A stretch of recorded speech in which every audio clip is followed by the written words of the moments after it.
In this video, we are replacing a MacBook screen. This is the MacBook Pro A2779. They are not complicated. Just as long as you go step by step, you should get it done. So let's get started. Here is the MacBook, and this MacBook does have a broken screen. So we're gonna go ahead and disassemble, swap out the screen, and call it a day. First thing, we need a torque screwdriver. We need the P5 bit, which is this guy right here. So there are 8 screws, all P5. Let's unscrew them. Okay, now that all the screws have been unscrewed, we're gonna pop off the back case. I like to use one of these, and then it allows me to just pop it right off, just like that. Going to use a pick and one more notch.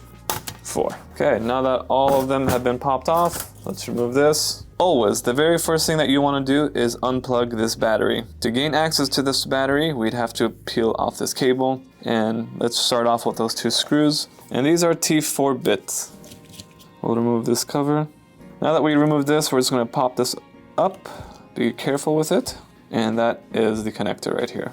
We're going to peel this sticker back. And there is a small latch right here. We'll pop open that latch. And using that sticker, we'll peel back the cable. Just kind of, there it is. We'll peel back this small cable, and I believe this is a T5 bit. When you're screwing, especially on this MacBook, always apply downward force. If you don't apply downward force, you can strip the screw. We're gonna apply downward force, just like that. And then this connector we just peel up. So this computer's battery has been unplugged. Now we're gonna focus on removing this antenna along with these covers. So I'm gonna start off with removing this antenna. So I have a T5 bit installed. I'm gonna remove these 2 covers first. Downward force, do not forget. This will save you. If you don't apply that downward force, you will strip a screw. If you're doing this for a customer, if you're doing it for yourself, you probably wouldn't be able to continue on. Okay, now that we've removed these 2 screws, we're gonna pop off this antenna. Again, T5. Then we're going to remove 3 here, 3 there, 3 there. Those are very small screws, so we need to be very careful and not strip them. I am going to try a T2 and see what happens. T2 is not it.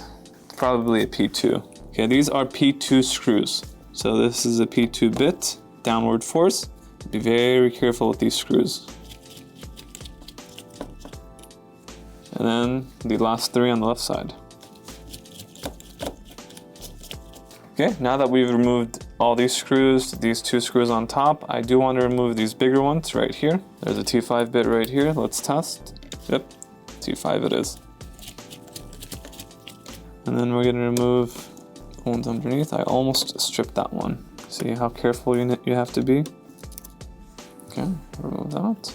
And we'll remove this cover. Let's unplug the cables. And then now we need to remove these 3 screws. Let's unplug these. Unplug it from the metal bracket, not from the actual black cable. Okay, now that all these have been unplugged, you can just simply peel up. This right here is the antenna, so it comes right off very easily. Let's put it aside. Now that the antenna has been removed, we should be able to remove these 2 pieces right here. It's the right side, and that's the left side. This is the most important thing on this computer. In one of my other videos, you'll see that why I explained this is the design flaw. This is called the lid angle sensor. It's the worst thing that you can have on these computers, but nonetheless, we're gonna have to work with it.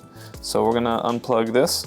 For this sensor right here, I am gonna be making a separate video for it. This is called the lid angle sensor. I do wanna show how to calibrate on your MacBook. Whenever you do any MacBook screen replacement, you do have to calibrate the specific sensor. So if you're watching this, I'll have the link down below and then maybe somewhere on the screen. Okay, that's the lid angle sensor. We've unplugged it. So we're gonna go ahead and remove these 2 from their sections and then remove the screen. So you can just pop this off at a certain angle. Just like that. Same thing with this one. Okay, very good. These are black pieces that help the cable stay in place. We could remove them for now and put them aside. Now that we're pretty much done here, we're gonna remove 2 screws on each side and then pop the screen off. This bit is the T8H. First screw, second. Oh, these are very firm. And then the next 2. Now that we have 2 screws removed on each hinge, we're gonna go ahead and stand it upright, open it. So now we're gonna go ahead and remove these 2 remaining screws. Now we should be able to just pop the screen right off. Done. This is the old screen, no longer needed. This is the lid angle sensor. We're not gonna need it, we'll just keep it where it is. We've got the new screen. So let's get the new screen. This screen is from Apple. The moment we cut into it like this and break that seal, we can no longer return it. So if you're ordering from Apple, be very careful to order the right components and the right stuff. So here's the new screen and here's the new lid angle sensor. We'll go over this in a few moments. So let's pull out the screen. This is the new screen from Apple. And now let's get that lid angle sensor. Let's install it on this new screen. Apple, according to them, and I believe this is correct, you always need to replace the lid angle sensor when you're replacing this model laptop screen. If you're using the very original lid angle sensor from your old screen, it will work, but you'll have some very unusual issues and symptoms. All right, I think I actually have to remove a screw from the lid angle sensor from the old one. Let's go back to here. And this is probably the P2.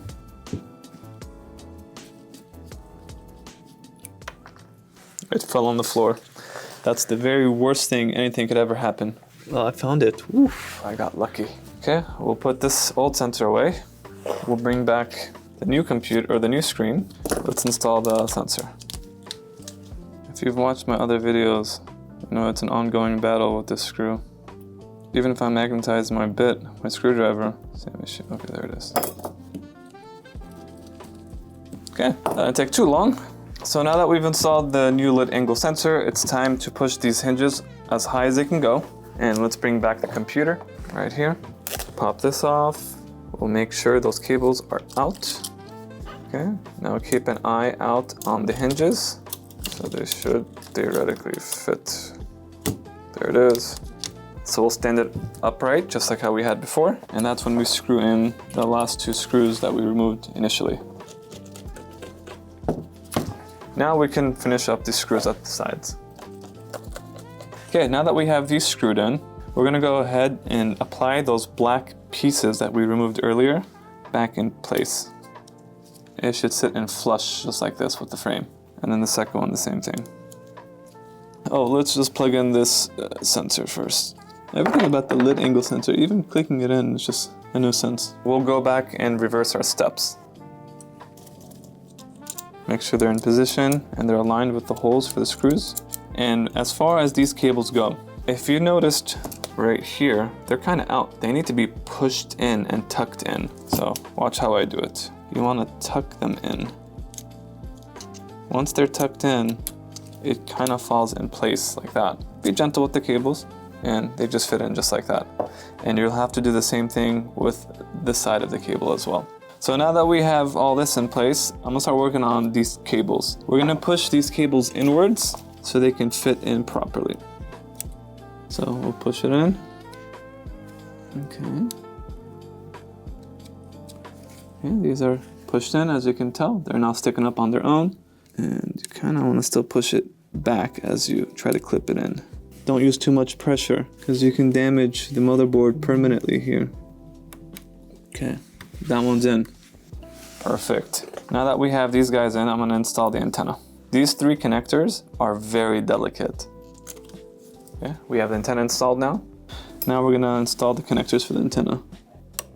Make sure that they're lined right and then push down. With the T5, we're going to go ahead and start screwing in all the remaining screws. There is a lot of swapping between T4s, T5s, and different bits here. The newer the MacBook is, the more complicated it becomes.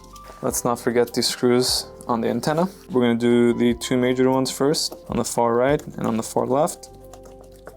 We're done officially from the T5 for now. We're going to jump onto the P2 bit, and we're going to start screwing the 9 microscopic screws, the very small ones. And these are the ones that you can easily strip if you're not using downward force. Align the screw in place and then push down and screw it in. But be careful, don't push down too hard, don't screw it in too much, you can easily strip them. Once you feel like they're tucked in and screwed, don't screw in anymore. We've screwed in all the 9 screws. We have these 2 last, and then plus this cable and the battery, and then we're officially done with this repair. So if you followed up until this point in time, we're 2 minutes away, so good job. Okay, we'll push down the battery connector, and then let's bring the screw for it. Put that back, push this down, and now the battery is connected. Remember, make sure that the latch is up. In my case, the latch is up. Okay, it looks good. Make sure it is pushed in all the way. Close that latch. Let's connect this. Cover it back up. We are officially done here. When you're closing this up, you have these metal hinges. These slide underneath the frame. You don't want to insert it 100% on it like this. You don't want to align it with the hole just yet. You want to bring it down just a little bit. Make sure it's flat and then push in. Yep, that's it. Close the notches. Right there, and that would be good. And there's 2 more in the center, probably already closed. This bottom area are the shorter end screws. So probably worth noting to tell you, it's too late now, but all your screws should have been organized from the beginning. And that's it. That's how you do a MacBook screen replacement. Now that we've repaired this screen, we are going to have to calibrate the sensor, the lid angle sensor. I am gonna make a separate video for this. So there should be a link down below for that video, and it should show you how to calibrate this new angle lid sensor with your new screen. Hopefully you guys enjoyed this video. This is one of, I believe, a series of tutorials that I'd like to start making for you guys. If you have any advice, concerns, or wanting me to repair something specific, let me know, and I can probably make a YouTube tutorial on it. If you guys did like this video, don't forget to like and subscribe, and we'll see you guys on the next one.